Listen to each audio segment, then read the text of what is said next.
Before the bells tolled incessantly through the cities of Europe, before the carts carried the dead in endless lines, the continent seemed to be flourishing. In the 14th century, the fields vibrated with life. The crops stabilized again after years of famine, and the medieval villages teemed with voices, bells, and negotiations. It was as if, for the first time in generations, hope had blown over the thatched roofs and stone walls. However, under this veneer of growth, a deep fragility lurked. The European population had grown rapidly. Cities such as Florence, Venice, Paris, and London had become pulsating but overcrowded centers. Narrow streets, stuffy alleys, open cesspools, human waste, and animal remains all mixed into a putrid and inevitable broth. Houses piled up, made of wood, stucco, and thatched roofs, ready to burn or rot. The air was laden with smoke, urine, and rotten fish. Death has always been present, but invisible. Still, medieval man lived between two extremes, faith and fear. The Catholic Church was the center of his existence. From birth to death, man was guided by rites, dogmas, and promises of salvation, but also by eternal terrors. Hell was real. The devil lurked in every misfortune. Divine wrath was inevitable in the face of corruption, hunger, and the sins of the world. And the celestial signs were already there. During the years before the plague, the sky was marked by comets, eclipses, and intense aurora borealis. The people feared what they did not understand. In 1345, a planetary alignment was seen by many as a harbinger of calamity. Monks murmured psalms lower, astrologers trembled in their charts. It was as if the cosmos itself announced the arrival of wrath. Meanwhile, far, far away, in the heart of Central Asia, something was beginning to move. The plague had been around for centuries, endemic in some regions of China and the Mongolian steppes, but it was the expansion of trade routes, the conquests of Genghis Khan, and the opening of the Silk Road that created the deadly bridge. Caravans crossed deserts, ships skirted the Caspian Sea and the Mediterranean, carrying not only spices, silk, and porcelain, but also something invisible: fleas infected with the bacterium Yersinia pestis, carried by black rats. In 1346, the city of Kaffa, a Genoese colony in the Crimea, was besieged by the Tatars. During the siege, the plague spread among the invaders.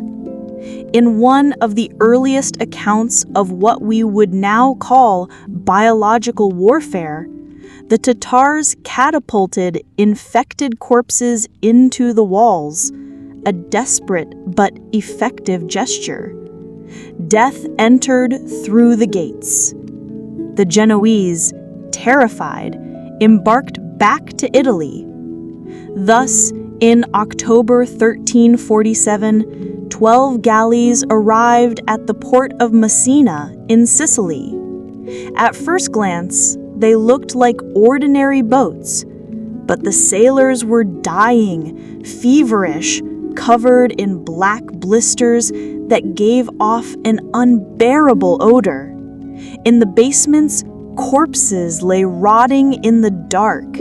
Those who were still breathing carried in their eyes the reflection of hell. The priests who blessed the landing fell ill first, then the dockers, then the families. The plague, invisible and merciless, had already descended the ship's stairs and walked through the alleys. Within days, hundreds fell. Within weeks, thousands. But Messina was just the beginning. The plague traveled with the wind, with rats, with merchant ships. Meanwhile, in other parts of Europe, nothing was yet noticed. In Paris, the philosopher Jean de Meung wrote about the decadence of the world. In London, artisans fine-tuned their crafts. In Florence, Dante Alighieri had already painted the circles of hell, but little did he know that the real hell was yet to come. At that moment, there was no word. There was no name.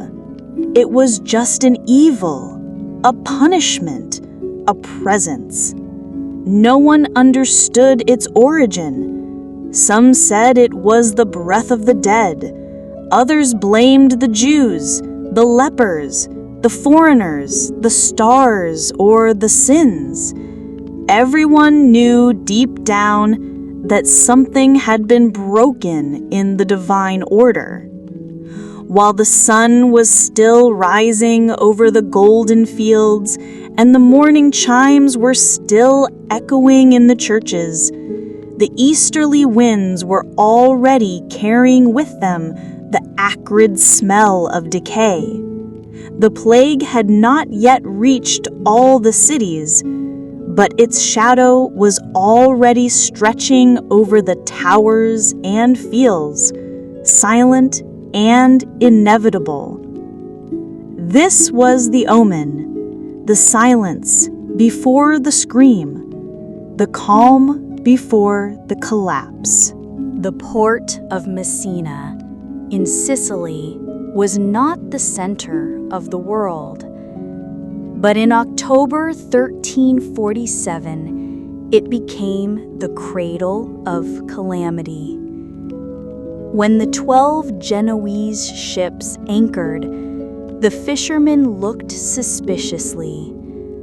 The screams coming from the decks were not common. There was a strong, strange smell, and no merchant came down to negotiate. When the first port officials came aboard, what they found was the harbinger of the apocalypse. Delirious sailors, covered in blackened boils, bleeding from their eyes, vomiting dark blood, wrapped in piles of already decaying corpses. The local government tried to evict them. The ships were forced to set sail, but it was too late. The plague had already escaped. All it took was a touch, a breath, a flea hidden in a dock worker's coat.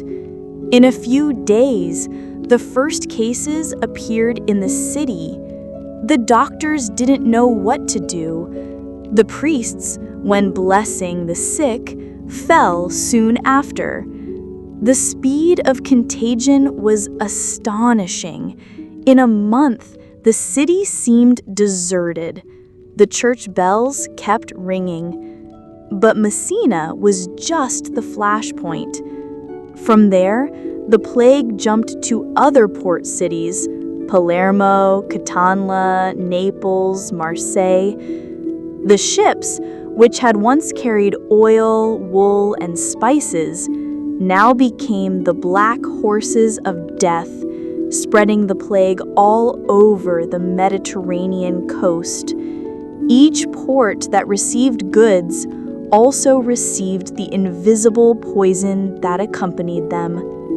Medieval cities, dense and chaotic, were the ideal terrain for propagation. Florence, one of the jewels of the Italian peninsula, began to feel the first tremors. The city, full of art, commerce, and politics, was not prepared for what was to come. The narrow alleys turned into corridors of screams. The markets fell silent. The nobles fled to the countryside, taking servants with them, and disease. The plague did not respect walls, coats of arms, or full bags. He entered the palaces as easily as he took the tenements.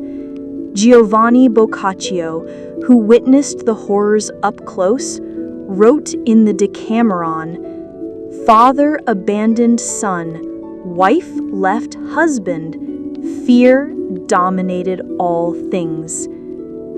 From Florence, the plague proceeded northward as if guided by unseen hands. In January 1348, it had already reached Genoa, Pisa, Venice. In Venice, the Doge tried to impose quarantines, closing ports and isolating those infected on islands. It was a pioneering idea, but insufficient. The monks silently wrote down the number of dead per day, but the scrolls soon became useless. The cemeteries overflowed. At the same time, in Marseille and Avignon in the south of France, Pope Clement VI watched the advance of the plague with terror and impotence. In Avignon, the seat of the papacy at the time, the death toll reached such a point that bodies were thrown into mass graves, blessed in a hurry. The Pope even consecrated the Rhone River so that corpses could be thrown directly into its waters. Locked in his palace, protected by thick walls and bonfires lit day and night to purify the air, Clement VI saw half the city perish. The sounds of whining came through the stone windows. Meanwhile, the doctors, or what were called doctors, tried to fight the plague with rudimentary methods. Some applied bloodletting, others used ointments based on vinegar, garlic, or mercury. The most daring wore bird masks with beaks stuffed with aromatic herbs, believing that the rotten air was to blame. This figure, now an iconic symbol of the plague, emerged as a desperate attempt to confront the invisible. But nothing worked. The sick died in 2 or 3 days, with swollen lymph nodes in the armpits, groin, and neck, high fever, delirium, and hemorrhages, as if his own body was devouring itself from the inside. Desperation spared no one. Entire cities began to collapse. In Montpellier, the administrators fled. In Lyon, the bells tolled for hours without rest. In some villages, the death toll was so high that there was no one to dig the graves. The bodies were left in the streets, rotting in the sun, being devoured by wild dogs. The smell of death made the air thick. Popular reactions oscillated between fear and hysteria. In many places, processions of flagellants began to appear.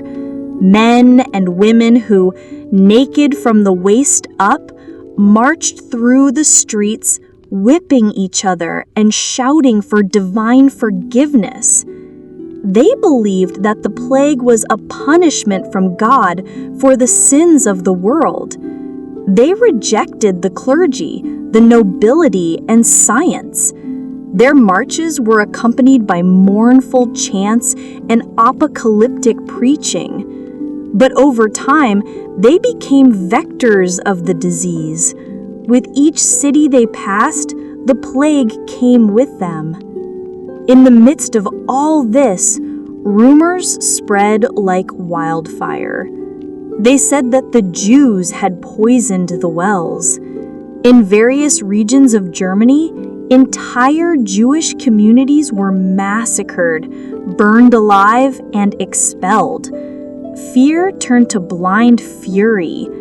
Few remembered the real culprits: rats, fleas, lack of hygiene, and ignorance. By early 1348, the plague had already crossed the Alps. Now its eyes were set on the heart of Europe. What had started as a distant mist had become a moving black wall. The dance of death gained rhythm. Each day, new bells rang. Each night, new bodies were piled up. And no one knew where it would all end up. The winter of 1348 brought no relief. Frosts covered the fields of France and Germany, but the cold did not stop the march of the plague. As an invisible and unstoppable army, it crossed rivers, forests, walls, and castles. Each village, each city where the bells tolled became a new collective tomb. In the heart of France, Paris, the vibrant intellectual capital of Christendom, began to feel the first tremors. The universities were silent. The students who had previously crowded the classrooms of the Sorbonne now crowded the cemeteries. Philosophers and physicians were divided between those who tried to understand the origin of the plague and those who fled in search of refuge. Many blamed the stars. An unusual conjunction between Mars, Jupiter, and Saturn in 1345 would have, according to astrologers, poisoned the air. Others blamed the bad vapors that exhaled from the bowels of the earth. Medicine, still intertwined with mysticism, was impotent. And so fear took root in everyday life. Streets that were once pulsating have become corridors of silence. Markets closed. Beggars no longer begged for alms. They died at the doors of churches. The bells, which announced the hours, began to mark only the funerals. So many and so constant that they soon became indistinct. The city, choked by the smell of death, seemed to breathe hard. In the French countryside, the situation was even more desperate. Entire villages disappeared. Peasants, not knowing what to do, abandoned their plantations. Hunger began to go hand in hand with the plague. The fields, without arms to harvest them, rotted. Grain was scarce. And death, relentless, seized everyone with the same sickle. Children and elders, monks and prostitutes, nobles and servants. In the east, Germany was seething in chaos. The plague crossed the territories like fire in dry straw. Cities such as Nuremberg, Cologne, and Frankfurt witnessed the total collapse of the social order. The local authorities, powerless, disappeared or died. In many places, the bells stopped ringing, not out of pity, but because there was no one left to ring them. The fields around the cities were transformed into improvised cemeteries. The earth, once fertile, was now covered with crude crosses and poorly buried bodies. In the midst of this despair came the death dancers, groups of survivors who, driven by delirium or trauma, went out into the streets in disorderly processions, dancing, singing funeral hymns, laughing through tears. They said that if death was to come, at least it should come at a pace. It was insanity seeping into the cracks of the collective soul. The church, once the spiritual foundation of Europe, saw its authority crumble. The clergy died like the people, and those who survived often abandoned their posts. Some priests, thinking they were already condemned, gave themselves up to vices. Others, with apocalyptic fervor, preached the end of the world in the squares, inciting the people to repentance or to lynch the unclean. The monasteries became silences of stone, the libraries empty, the prayers muffled by tears. The bonfires of intolerance were frequently lit. In Strasbourg, in February 1349, more than 2,000 Jews were burned alive on suspicion of poisoning the wells. Civil and religious authorities allowed or encouraged such massacres. The logic of the plague was simple and cruel. If the scourges came from God, it was necessary to find a human culprit. At the same time, governance structures were collapsing. Kings and feudal lords fled to their isolated strongholds, abandoning their subjects to their fate. In many places, the vacuum of power gave way to makeshift regimes, survivors' councils, armed patrols, marauding groups. The fear of the plague did not prevent some from taking advantage of the ruin. Abandoned houses were raided, corpses looted, churches looted. The words of a Flemish chronicler, Simon de Covino, echo crudely. The dead are no longer buried. Hope is buried. In the North Port cities, Bruges, Hamburg, and Lübeck, maritime trade, once vibrant, languished. Ships docked empty or not at all. The Hanseatic League, a powerful alliance of Germanic merchants, suffered its first cracks. Without products, without people, without faith, contracts became useless. Scribes died before finishing the records. The accounting books became death books. Still, in the midst of the chaos, remnants of resistance emerged. Some cities were trying to reorganize themselves. In Milan, the authorities adopted drastic measures. Any house with an infected person was sealed, with the living and the dead inside. Cruel, but effective. Milan was one of the few cities to escape the worst. In other regions, rural communities have isolated themselves on their own, erecting roadblocks, closing churches, cutting off any outside contact. Some survived. Many only postponed the inevitable. Europe, which had entered in 1348 as the beating heart of Christendom, was plunged into an abyss. The structures that sustained medieval civilization, faith, work, and hierarchy were eroded by death. The world had not ended, but it seemed that God had looked away. And in the center of this collapse, the living walked among the dead, trying to find meaning in what was left of existence. The 14th century would no longer be remembered for the Crusades or the cathedrals, but for the dance macabre that now united all peoples under the same compass, the plague compass. As the plague raged in every corner of Europe, what had once been just horror and collapse now became an uncontrolled furor. The fear was no longer just of the disease, it was of the other, of the different, of the invisible, of what escaped human understanding. The medieval world, already disoriented by pain and death, was plunged into a spiral of fanaticism and brutality. As priests died alongside lepers and nobles shared graves with servants, the desperate search for a divine explanation grew. If God was punishing mankind, what was the sin, and who were the sinners? It was in this climate that the flagellants, macabre processions of men, and sometimes women, who roamed the cities, whipping their own bodies in the public square.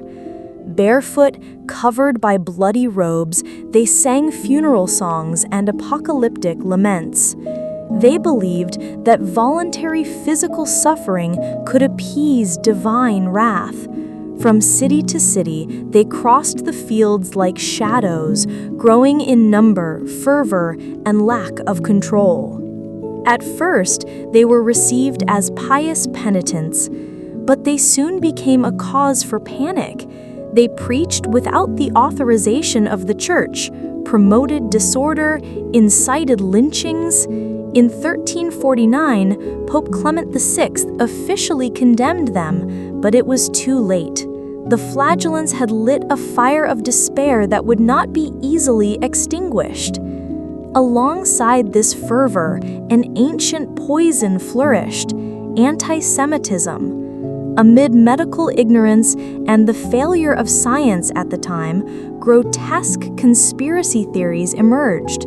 The rumor spread that the Jews poisoned the wells to destroy Christendom. Even in regions where the plague had not yet arrived, accusations began to circulate with deadly speed.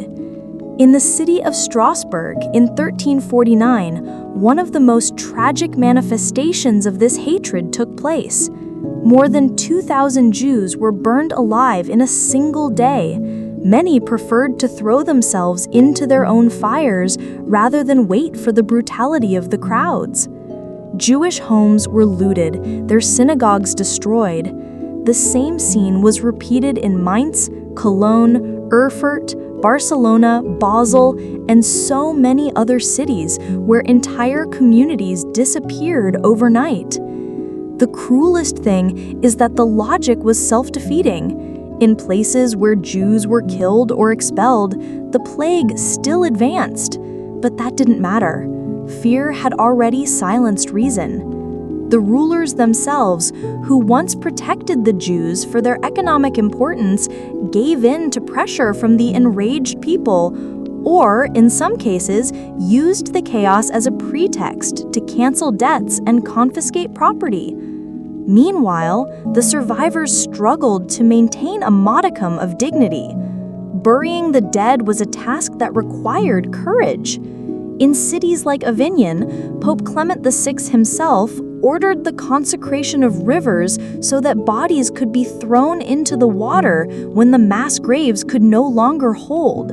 In Florence, a chronicler recounts that grave diggers charged exorbitant prices and refused to touch the corpses of the poor unless they received payment in advance. Dehumanization affected all levels of life. Families stopped taking care of each other. Parents abandoned children. Children refused to visit the beds of the dying. It was every man for himself, and not even God seemed to be for everyone anymore. Social trust, the basis of medieval community life, dissolved before the terrified eyes of the population. Funeral processions, once solemn and liturgical, became disorganized. In some cities, no one accompanied the dead anymore. They were left at the doors of churches, piled up like bundles. The bells, which had already rung thousands of times, now remained mute. Silence replaced piety. In London, Queen Philippa was isolated in a secluded palace, while King Edward III watched helplessly as order collapsed. In a letter, he writes, "From the big and small, no one escapes. The courts are empty, the city silent, and death sits where the judges once were." The plague revealed the weaknesses of the medieval world, the dependence on ecclesiastical structures, the inefficiency of civil authorities, the abyss between faith and reason. Theologians debated the scourges of God, but they could not stop the rats. Doctors prescribed bloodletting and herbs while their own bodies rotted in beds. And even in the face of this apocalypse, there were those who got rich. Unscrupulous merchants profited by selling miracle potions, protective amulets, and holy relics at absurd prices. Some feudal lords acquired land at a miserable price after the death of entire families. The plague leveled everyone in death, but in the world of the living, inequality remained. However, the devastation also generated deep cracks in the feudal edifice. The surviving peasants became more valuable. The scarce labor force had more bargaining power. It was too early to understand, but there, among the crosses and the bodies, the seeds of social change began to germinate. Europe, little by little, learned to live with the constant shadow of death. But the lesson was covered in blood, fanaticism, and despair. The plague was not just a disease, it was a terrible mirror where humanity saw reflected its own fragility, its cruelty, and its ability to reinvent itself. As the silence of death slowly began to give way to the sound of empty carts and abandoned fields, Europe realized that the Black Death had reconfigured its world, not only in lives lost, which already numbered more than 25 million, but in everything that sustained the old system: work, land, order. The disease, which had devoured bodies, now devoured the structures of feudal society. Before the plague, the economic order was based on a tripod: masters, serfs, and land. The serfs, millions of them, were tied to the plots, forced to cultivate the masters' fields in exchange for housing and security. It was a rigid, almost immutable system, sustained by the belief that each man was born to occupy a fixed place in the divine plan. But death leveled everyone out, and the survivors began to realize their worth. The shortage of labor became the new panic of the aristocracy. Entire villages were uninhabited. The fields grew wild. The wheat rotted. With no peasants to cultivate, no artisans to work, no serfs to obey, the feudal lords watched their wealth wither away. And then, for the first time in centuries, workers began to dictate terms. Men who had previously accepted crumbs now demanded wages. Women began to occupy functions that were previously denied to them. Children of serfs became free journeymen, wandering from town to town, trading their labor power as a valuable commodity. Social mobility, previously inconceivable, has become a reality, albeit precarious and threatened. The elite's attempts to restore the old world were immediate and desperate. Laws have been enacted in several kingdoms to freeze wages and prohibit the movement of workers. In England, the famous Statute of Labourers of 1351 determined that no one should earn more than he received before the plague. Anyone who disobeyed could be arrested. But the time for decrees had passed. How to contain a tide with your hands. How to force hungry men who are aware of their new value to bow down again. The riots began to erupt. In 1378, in Florence, the Ciompi, textile workers, took over the government of the city for a few weeks, demanding fair wages and political participation. In 1381, the Peasants' Revolt in England shook the monarchy.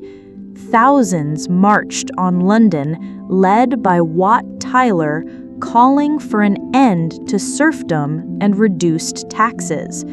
The rebellion was crushed, but it left deep scars. Meanwhile, the Italian city-states, Florence, Venice, and Genoa, were reinventing themselves. Wealthy merchants who had lost relatives and rivals took advantage of the vacuum left by the weakened nobility to accumulate land, invest in manufactures, and sponsor public works. The wealth left by the dead did not stand still. It was reinvested, generating a new social class, the urban bourgeoisie. And along with it, a new spirit began to emerge, the idea of individual progress. If before, life was a collective wait for eternal salvation, now the perception arose that man could shape his destiny, get rich, study, change his position. Not by chance, in the following decades, the seeds of the Renaissance would begin to germinate on the soil fertilized by the plague. The monasteries, once centers of power and culture, found their corridors empty. Many monks died, and with them, entire libraries were abandoned. But the loss also opened space for new ideas to circulate. Ancient writings, recovered from the Arab world, began to be translated. Aristotle, Plato, Hippocrates. Forgotten names came back to the fore. The fields changed. The properties that were previously concentrated were divided or abandoned. Forests have encroached on uncultivated land. Wolves, bears, and wild animals have reappeared in regions from which they had been driven out for centuries. In some areas, it seemed that nature was reclaiming what humanity had left. The church, shaken by mass deaths of priests, bishops, and monks, struggled to maintain its authority. Many of the new clergy were inexperienced or unprepared, recruited in haste. The people, already traumatized, looked with suspicion at those who did nothing during the worst moment. Criticism, satire, questioning arose, the first whispers of what 2 centuries later would explode as the Protestant Reformation. From an economic perspective, the plague accelerated the transition from an economy based on feudal obligations to one based on currency and labor contracts. Money, previously restricted to urban elites, began to circulate among peasants, merchants, and small landowners. Fairs have reborn. Ports were reactivated. Cities that survived flourished as centers of commercial exchange. Art also changed. The paintings, once focused on biblical scenes and heavenly ideals, began to depict human suffering, death, the brevity of life. Images emerged of the danse macabre, or dance of death, skeletons dancing alongside kings and peasants, reminding everyone that no status could save them from the end. The feudal system did not fall overnight. It would still resist for a few more centuries, especially in the most remote regions of Eastern Europe.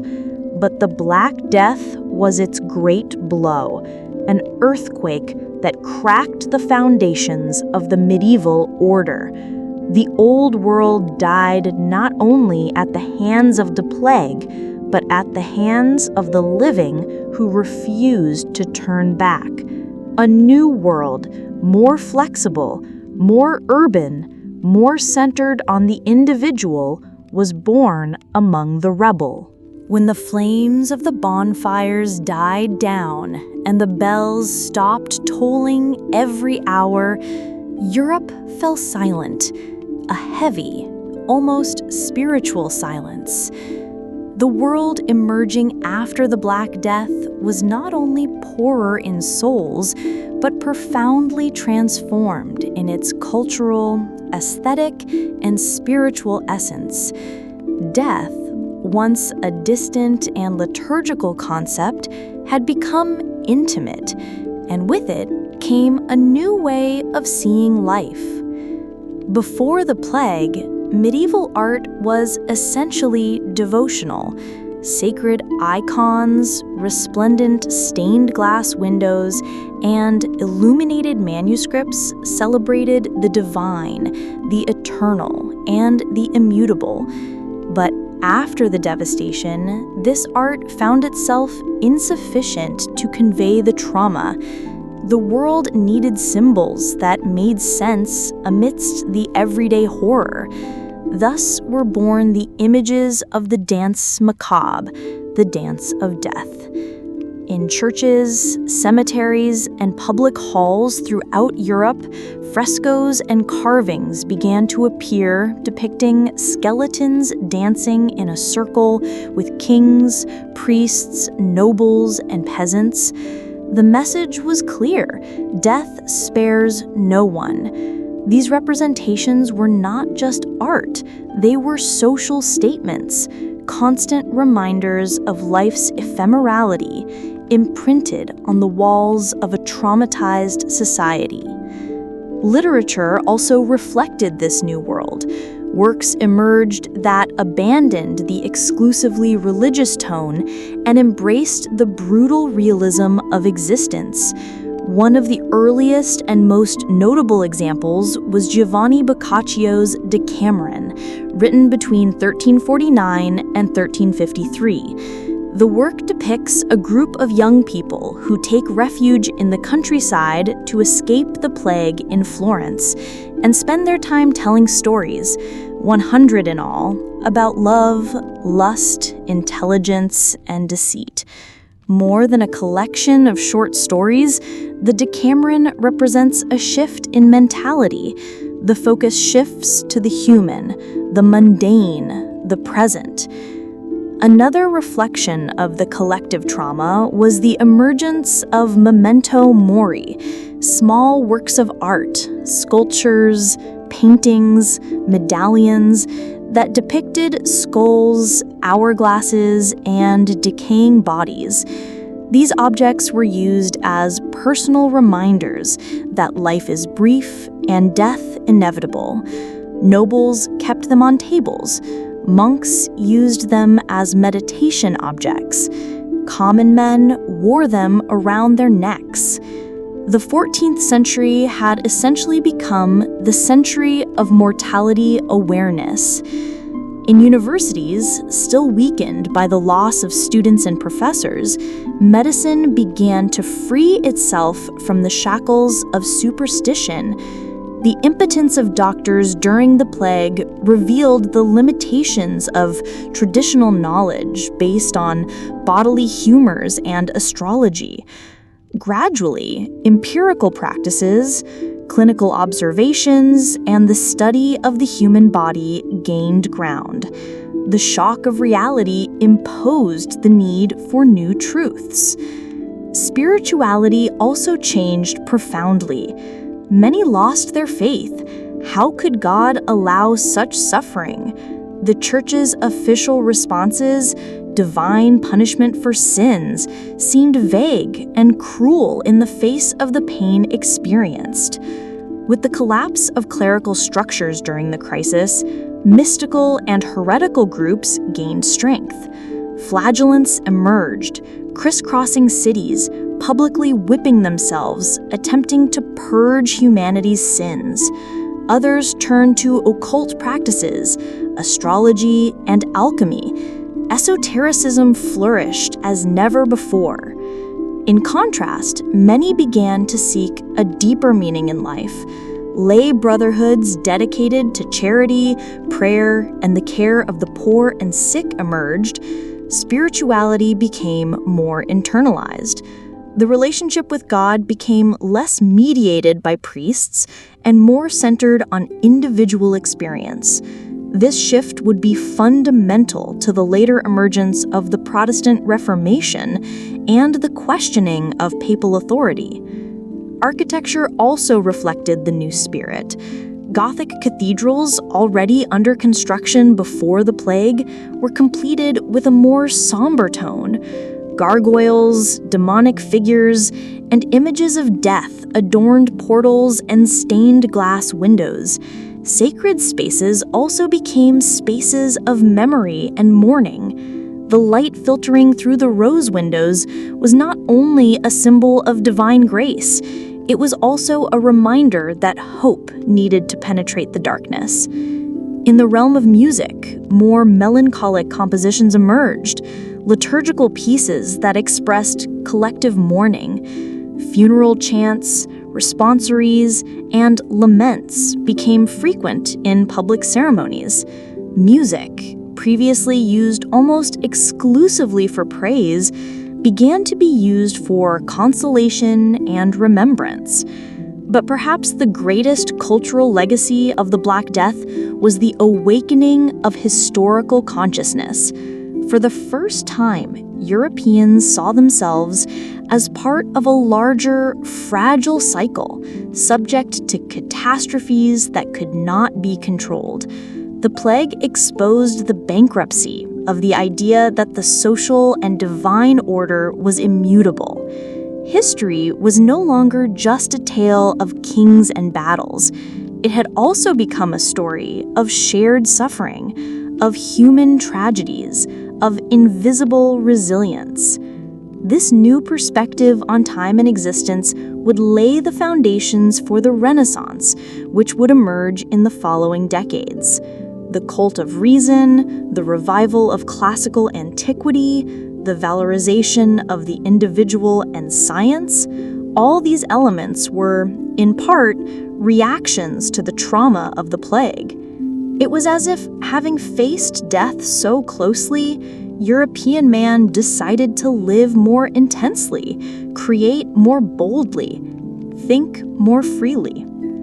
The Black Death, therefore, was not merely a medical or demographic event. It was a cultural earthquake. An abyss opened in the heart of the Middle Ages, from which emerged new languages, new fears, new hopes. The dance of death that terrorized 14th century Europe not only dragged bodies to the grave, but it dragged with it an entire world of beliefs, certainties, and hierarchies. And in the silence that followed, man relearned to sing, to write, to build, to remember. The Black Death was not just a health calamity, it was a civilizational earthquake. When the last moan fell silent and the funeral fires were extinguished, a continent in ruins remained. The structures that sustained the medieval order, the monarchy, the clergy, the feudal nobility, emerged from the scourge stripped of their undisputed authority. There was no kingdom, duchy, bishopric, or fief that came out unscathed. Europe, still impregnated with the smell of death, faced a power vacuum and a collapse of confidence. It was the beginning of a new era, not by choice, but by the imposition of catastrophe, a power eroded by ashes. The kings, once revered as God's representatives on earth, now seemed mere mortals, unable to protect their subjects, powerless in the face of the invisible. Many of them had fled their capitals, taking refuge in distant fortresses or castles, leaving entire cities in chaos. The monarchy lost its sacred aura, and with it, the automatic respect it inspired. The rulers came to be viewed with suspicion as distant figures, concerned with their own interests. In England, this crisis translated into tensions that would brew for decades. The shortage of labor, caused by the death of almost half of the population, caused an unprecedented reversal in social dynamics. Surviving workers began to demand higher wages and better conditions, taking advantage of the urgency of feudal lords to reactivate their unproductive land. In response, the government imposed the Statute of Workers, 1349, an attempt to freeze wages at pre-plague levels and force workers to accept their old conditions. The result was the opposite of what was intended. Indignation grew, fomenting a deep resentment that would erupt violently in the Peasants' Revolt of 1381. The impact of the plague was not only economic, it was psychological and political. With the feudal structure shaken, the peasants and urban workers began to organize themselves in a more cohesive way. In some regions, they even formed councils and communes that openly challenged the authority of local lords. The monarchy, previously supported by a numerous noble elite, now had to deal with the emptying of aristocratic power and the emergence of a new popular consciousness, still embryonic but increasingly articulated: France and the chaos of fragmentation. In France, the plague found a country already weakened by the 100 Years' War against England. The conjunction of plague and war plunged the kingdom into a deep crisis. Entire regions were left without any form of effective government. The central authority, based in Paris, could do little to restore order in cities taken over by armed bands, local militias, and masterless mercenaries. The so-called big companies, groups of soldiers unemployed after military campaigns, began to loot the French countryside, imposing a regime of terror on the population. The French crown, without human or financial resources, was forced to make concessions to the urban bourgeoisie and the local nobles, further increasing the decentralization of power. At the same time, the number of ecclesiastics killed by the plague drastically reduced the direct influence of the church on daily life, making room for heterodox and mystical religious movements that criticized the traditional clergy. Many saw the plague as divine punishment, not only for sinners, but for the church itself, corrupted by luxury and power. The Holy Roman Empire and silent disintegration. The Holy Roman Empire, with its nature already fragmented among dozens of principalities, bishoprics, free cities, and duchies, had its political cohesion even more compromised. The plague strengthened the centrifugal tendencies. Cities such as Nuremberg, Lübeck, and Cologne began to adopt quasi-autonomous policies, organizing their own militias, sanitary laws, and courts. The emperor, more of a symbolic arbiter than a de facto ruler, was unable to contain the advance of local power. Many princes began to act as independent sovereigns, refusing to pay tribute or respond to imperial summonses. The lack of a centralized army and a uniform tax system prevented any coordinated response. Thus, the plague served as a catalyst for a political decentralization that would drag on for centuries. The fall of the clergy as a pillar of stability. Perhaps no power has suffered such a symbolic blow as the church. During the plague, the clergy's inability to heal, console, or explain the tragedy eroded their credibility. Thousands of priests, monks, and bishops died, many of them in the first months when they tried to fulfill their religious duties with the infected. The lack of spiritual leadership fueled the growth of mystical and heretical movements, such as the Flagellants, who roamed the cities preaching penance and self-flagellation as the only way to appease divine wrath. At the same time, the so-called Babylonian captivity, a period in which the popes resided in Avignon, France, exposed the vulnerability and politicization of the church.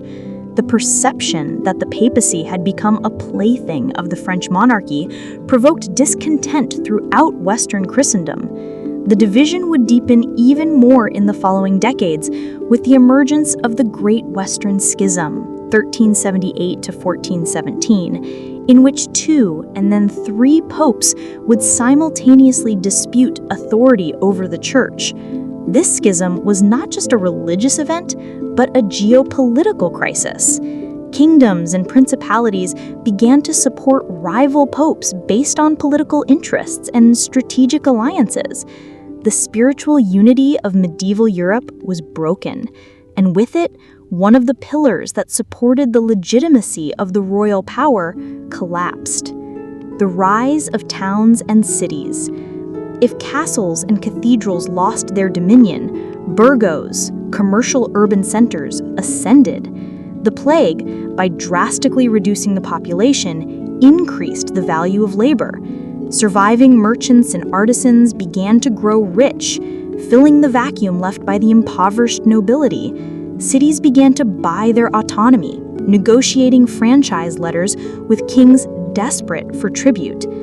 In the Italian communes, such as Florence, Venice, and Milan, this process was even more accelerated. The wealth accumulated by the mercantile elites began to be invested in public works, universities, art, and science.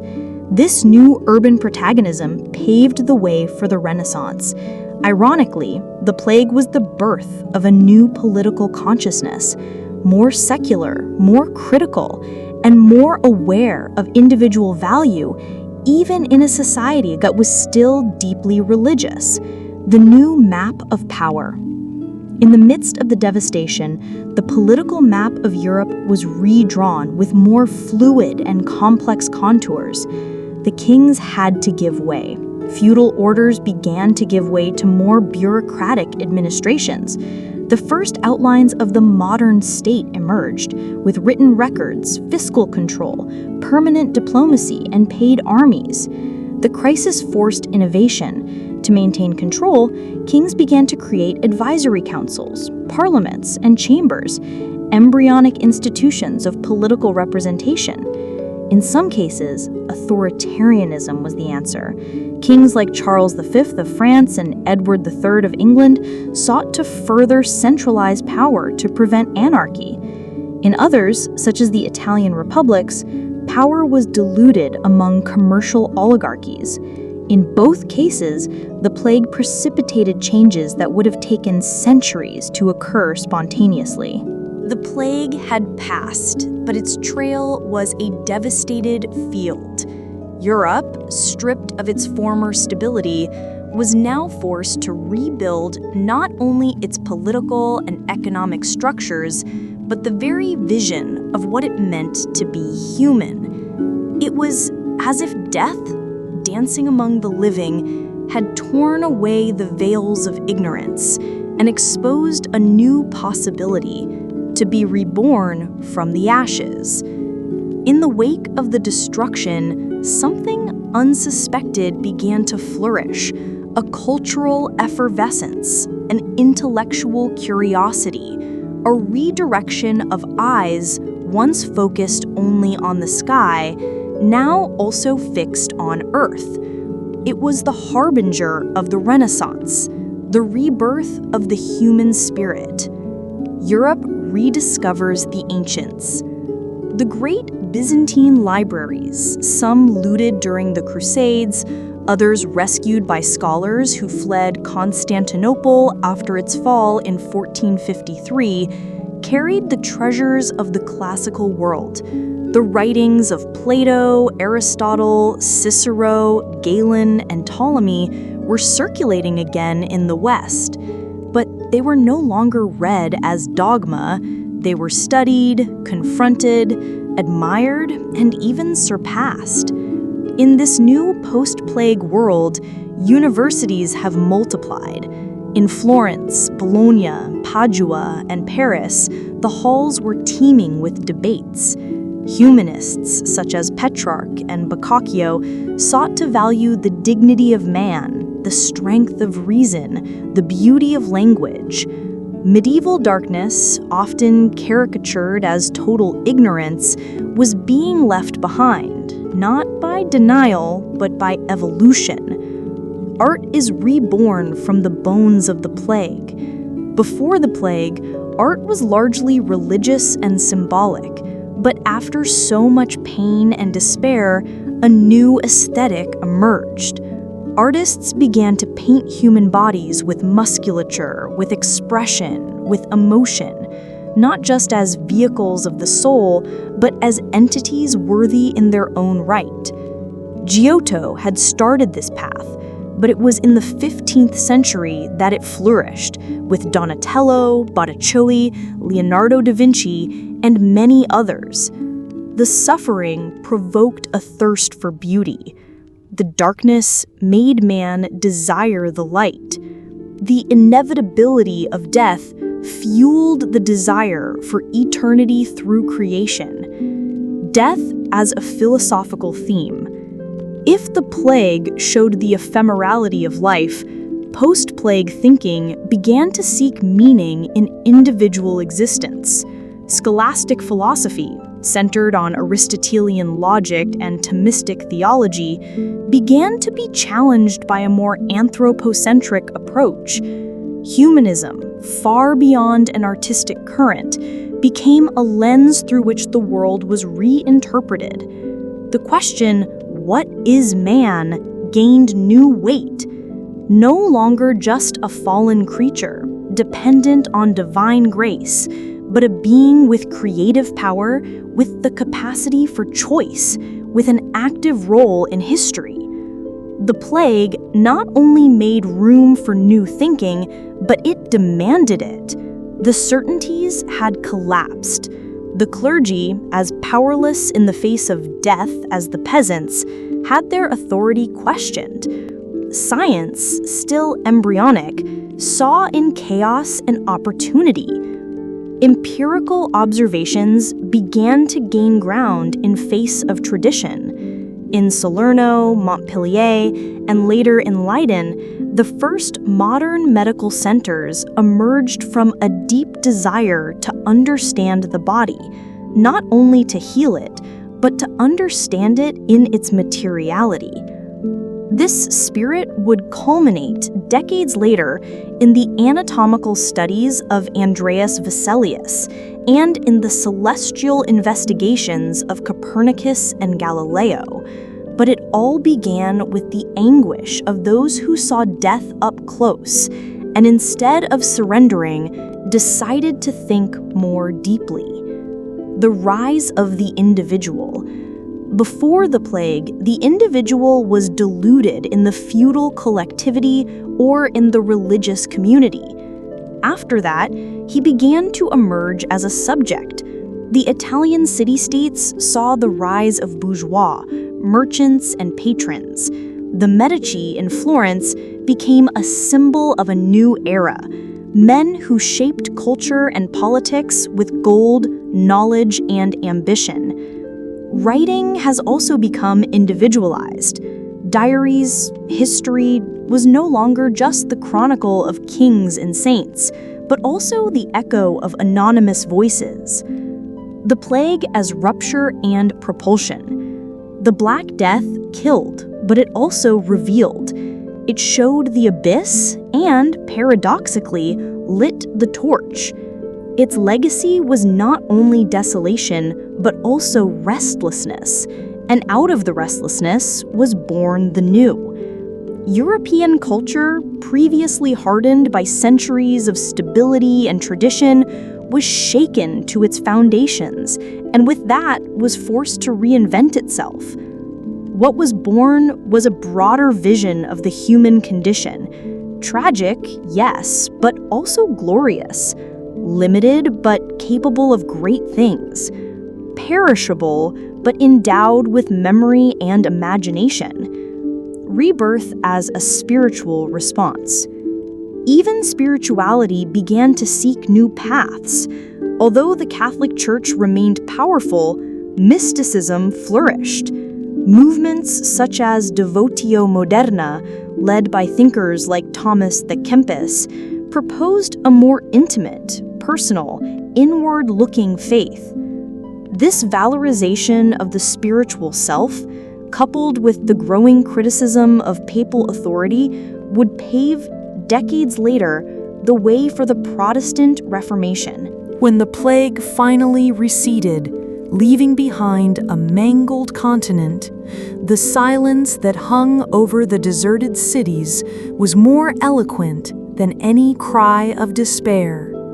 It was the sound of a civilization in search of meaning, structure, life.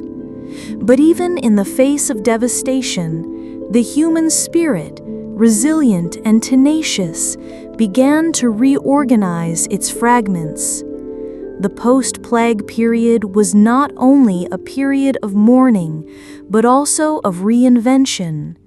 New urban centers emerged, institutions were reformed or replaced, and Europe began a long process of reconstruction that would define the following centuries. The cities in ruins, cradle of transformation.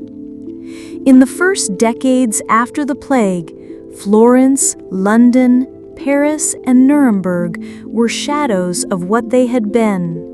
The dead were still buried in mass graves. Many buildings lay abandoned, and urban infrastructure had deteriorated. But the empty space became an opportunity. Peasants migrated to the urban centers, now emptied, in search of a better life and new occupations. This internal migration contributed to a reorganization of urban space. In some cities, entire neighborhoods have been rebuilt with new sanitary standards, a direct reaction to the memories of the plague. Streets were widened, sewage systems began to be rethought, and hygiene regulations were more seriously implemented, especially in shopping malls and fairs. Walled cities began to rethink their defensive structures, not only against visible enemies, but against the invisible threat of disease. Hospitals began to multiply, often run by religious orders or autonomous communities, and the first structures similar to what we now know as community health posts emerged. The new institutions, secularization, and redistributed power. With the death of so many members of the clergy during the plague, including bishops, monks, and priests, the Catholic Church faced an unprecedented institutional upheaval. The crisis of spiritual authority, which had been intensifying since the beginning of the 14th century, was aggravated by the fact that many clerics abandoned their posts during the epidemic or charged high prices for the sacraments. In response, many cities and kingdoms began to create civil institutions to fill gaps left by the Church. This did not necessarily mean a rejection of the faith, but rather a transition to a more diverse power structure. Municipal councils began to assume greater responsibility for education, care for the sick, and the regulation of commerce. The concept of the common good began to take institutionalized form. In England, Parliament began to grow stronger in relation to the monarchy, driven by the need to manage a society under reconstruction. In the Iberian Peninsula, regional courts began to have greater weight in local decisions. And in the Italian Peninsula, city-states such as Florence and Venice became economic and cultural powerhouses with more complex and independent political structures. Patched economy from feudalism to social mobility. With the shortage of workers caused by the death of millions of people, the value of human labor skyrocketed. The peasants, once tied to the land and serfdom, now had greater bargaining power. Many demanded better conditions or migrated in search of more generous masters. This caused a deep shakeup in the feudal structure. Peasant revolts such as the Ciompi Revolt in Florence, 1378, or the Peasant Revolt in England, 1381, expressed the growing desire for social justice and greater freedom. While many of these revolts were brutally suppressed, their seeds germinated slowly over the following centuries, contributing to the gradual collapse of the feudal system. With the increase in wages and the circulation of money, commerce began to revitalize. Merchants rose to prominence and formed powerful new guilds. Banks like those of the Medici flourished, sustaining not only the economy, but the birth of new cultural and artistic values that would define the Renaissance. The house as a sanctuary, changes and family structures. The fear of death and social devastation also profoundly altered family relationships and the way houses were conceived. The family cell has become, more than ever, a safe haven from the chaos of the outside world. The houses began to incorporate new elements, not only architectural, but also symbolic. Amulets, religious symbols, and written prayer records became commonplace. The home has taken on a more important role as a space for education, faith, and work, especially among the emerging urban middle class. Women, in many cases, have taken on more active roles, either out of necessity or because of the absence of husbands or fathers. Although this advance was subtle, it also left its mark on subsequent social transformations. New social pacts, solidarity, fear, and vigilance. The trauma of the plague also left legacies in the social mechanisms of surveillance and solidarity. Many communities have set up local alert and quarantine systems, as well as health councils staffed by doctors, apothecaries, and public administrators. The concept of public good began to permeate decisions previously dominated by noble or ecclesiastical interests. In contrast, lay confraternities, groups of devout citizens who met to provide mutual assistance, flourished. They cared for the sick, buried the dead, and organized religious rituals. They were expressions of faith, but also of a nascent civil solidarity, which would contribute to the formation of the urban community spirit of modern Europe. The collective restart. While the medieval world was never the same after the Black Death, what emerged from the ruins was a civilization in transition, no longer medieval, not yet fully modern. The reconstruction of cities, institutions, and everyday life was both painful and revolutionary. Europe, as it got back on its feet, began to walk along previously unexplored paths. The valorization of the individual, the emergence of the nation-state, the Renaissance cultural effervescence. All of this was made possible not only by the pain of loss, but also by the strength of reconstruction that only despair can evoke. The 14th century, marked by the devastation of the Black Death, witnessed not only the physical collapse of populations, but also the erosion of the spiritual structures that sustained the medieval imagination. when the church bells no longer rang out only for masses, but to announce the incessant deaths, the European people began to look at the sky with suspicious eyes. Had God turned his face? Was the punishment just? Would it be the end of times? The answers did not come from the pulpit with the clarity of yesteryear, and faith, once firm as stone, became a battlefield between hope and terror. Before the plague, the Catholic Church was the center of Europe's spiritual and political life. The clergy regulated the days, the customs, the sins, and the promises of salvation. However, when the plague spread like a black and unstoppable wind, many began to realize that the walls of faith were not high enough to contain the advance of death. Priests and bishops fell like any peasant. Sacraments were no longer administered. Bodies were buried without confession, without extreme unction, without rites. This deeply wounded the medieval soul.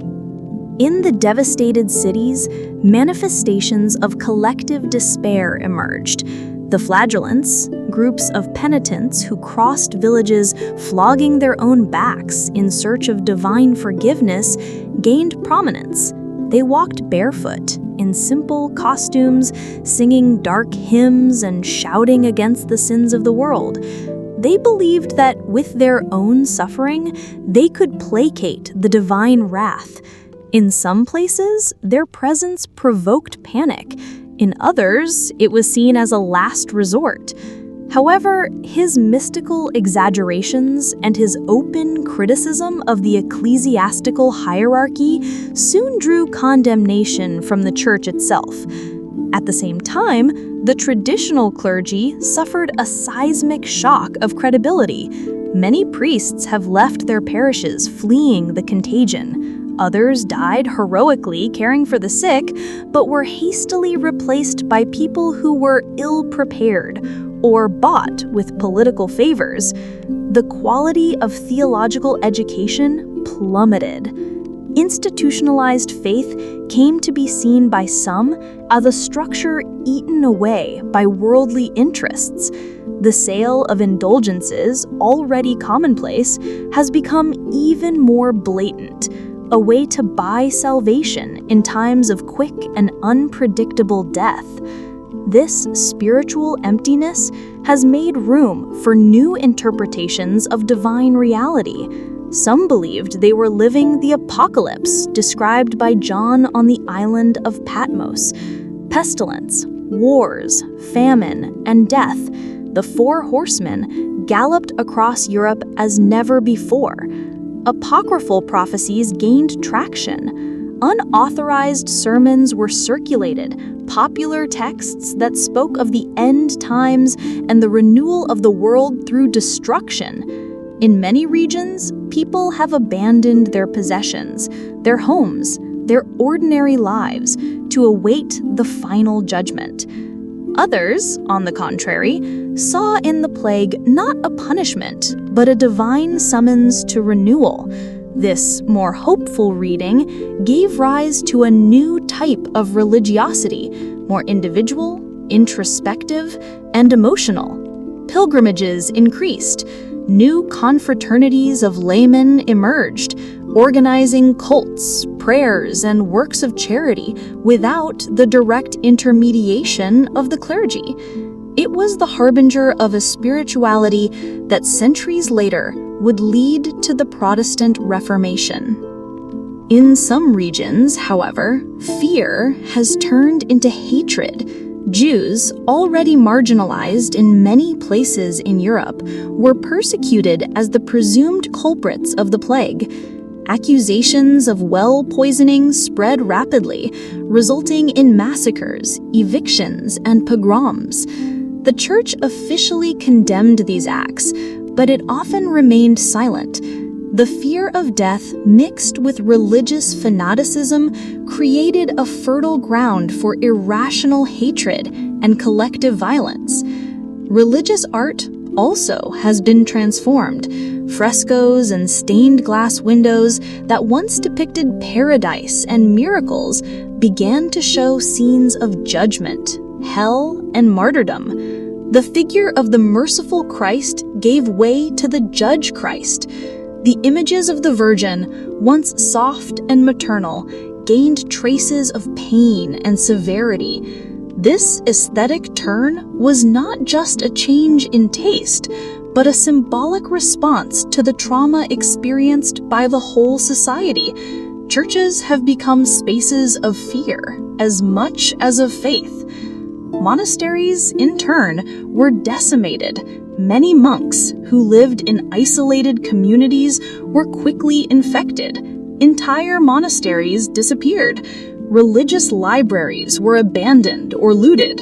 Paradoxically, this collapse allowed the migration of manuscripts and knowledge to other hands, often lay, which contributed, indirectly, to the cultural flourishing of the Renaissance. In the following centuries, this reconfiguration of spirituality would bear lasting fruit. The idea that each individual could relate to the divine in a direct way began to take root. The concept of collective guilt was slowly replaced by personal responsibility. The altars did not disappear, but began to share space with new forms of devotion and thought. Faith, squeezed between the sword of death and the altar of tradition, was forced to reinvent itself. Thus, the plague not only shook the bodies, but shook the spiritual pillars of the West. From a triumphant and institutionalized Christianity, a more fragmented, suffering, and human religiosity emerged. The pain made room for deeper questions. The death taught us to pray with clenched teeth, and in the ruins of the certainties of before, a spirituality began to flourish that was more intimate, more alive, and, paradoxically, closer to the divine. When the last gasp of the Black Death finally echoed through the devastated fields of Europe, there was no celebration, only silence. A strange, almost sacred silence that enveloped mutilated cities, abandoned villages, empty monasteries, and overcrowded cemeteries. It was not a clear end, like the ringing of a bell. The plague did not cease suddenly, but diminished, fading, like a hungry beast that, after devouring almost everything, finally fell asleep. However, the world that emerged from her death trail was no longer the same as the one that had received her. By the mid-14th century, it is estimated that between 75 and 200 million people had perished worldwide, a number so absurd that it defied imagination. Europe has lost, in some places, up to 60% of its population. The human fabric of the continent was torn with brutality. But in the cracks opened by the destruction, the seeds of a new era began to sprout. The first transformation was social. The shortage of labor forced the feudal lords to rethink their relationship with the peasants. Once submissive and bound to the earth by almost unbreakable ties, serfs now have bargaining power. Many fled in search of better conditions. Others demanded fairer wages. Serfdom weakened. A new type of worker, free, nomadic, paid, began to emerge. This silent movement paved the way, centuries later, for the birth of capitalism. Cities have also been transformed. Death had left streets empty, but the need to rebuild the economy brought a new urban impulse. Merchants took on increasingly central roles. Trade fairs returned with vigor. Trade between regions intensified. Venice, Florence, Bruges, Genoa, cities that survived the plague saw their importance as economic and cultural centers grow. The urban spirit, pragmatic and dynamic, began to eclipse the rigidity of the rural and feudal world. The plague also accelerated political change. Many nobles died without heirs, which led to the redistribution of land and fortunes. Kings took the advantage of the chaos to consolidate their power. The centralized state began to take shape. The idea of royal authority, previously often diluted among feudal lords, was strengthened. The plague, therefore, unwittingly helped to forge the first contours of the modern state. But perhaps the most profound change has been cultural. The Great Death planted in the European spirit an unrestlessness that would last for centuries. Life came to be seen as ephemeral, fragile, subject to chance. This feeling fueled both nihilism and creativity. On one hand, there was a dark dive into the theme of death, visible in the macabre art, in the moralistic texts, in the dances of death painted in churches and cemeteries. On the other hand, a thirst for knowledge flourished, an eagerness to understand the world in a more rational and concrete way. This intellectual impulse would result, over time, in the Renaissance. Florence, the cradle of this movement, was also one of the cities most affected by the plague. There, artists such as Giotto had already started a new way of seeing man and nature. Mass death, paradoxically, reinforced the appreciation of life. The idea of the individual, of personal experience, of human reason as a tool for understanding the universe emerged. From the tragedy, the search for knowledge emerged. Medicine, until then tied to Galenic traditions and the humors of the body, was forced to change. During the plague, many doctors died, and others failed miserably. But some began to register symptoms, to observe patterns, to contest dogmas. The dissection of corpses, once taboo, gained strength. Medical universities expanded. The idea that the disease could be explained by natural causes and not just spiritual gained adherents. A new scientific horizon was emerging, albeit slowly. Religion, shaken but not defeated, also adapted. The Catholic Church, pressured by the loss of prestige, sought to reform part of its practices. Lay confraternities, private devotions, feminine mystics, such as Julian of Norwich or Catherine of Siena, flourished. Personal contact with the sacred became more valued than the ecclesiastical hierarchy. Faith did not die with the plague, it reconfigured itself. The children who survived the plague grew up in a strange world marked by absence. They were children of emptiness, heirs of trauma, but they were also protagonists of the reconstruction. This generation, although orphaned of many traditions, built new worldviews. Many of those who participated in peasant revolts, early heretical movements, or innovative business experiments were the children of those who buried dozens of family members. They knew more than anyone that the world could change suddenly and that it had to adapt to the new reality. In the following centuries, the impact of the plague would be felt in several fields. The collapse of old structures accelerated the transition to modernity. Universities gained new impetus. Latin began to give way to vernacular languages. Gutenberg's printing press, created in the mid-15th century, would spread ideas with unprecedented speed, and among them were the echoes of the plague, which continued to haunt and inspire. However, the collective memory of the plague has not been lost. For centuries, it continued to be told, painted, feared. Even when other epidemics came, such as the London Plague of 1665, it was the Great Plague of the 14th century that reference was made. It became a symbol of the ultimate horror of human vulnerability in the face of the invisible. And at the same time, it became a reminder of the capacity for survival, of reinvention, of resistance. In the dust left by the corpses, books, cities, ideas, and dreams sprouted. The plague was not only a destructive force, it was also a catalyst.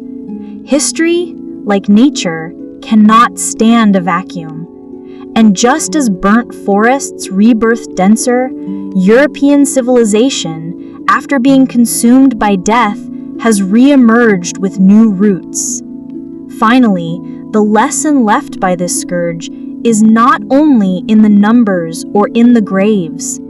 It lies in the realization that no society, no matter how solid it may seem, is immune to collapse. But it is also in the certainty that even from the ashes, something new can emerge. The world we know today, with its states, its cities, its science, its culture, is, in part, the direct heir of that dance of death that reaped millions, but which, paradoxically, also sowed the seeds of the future.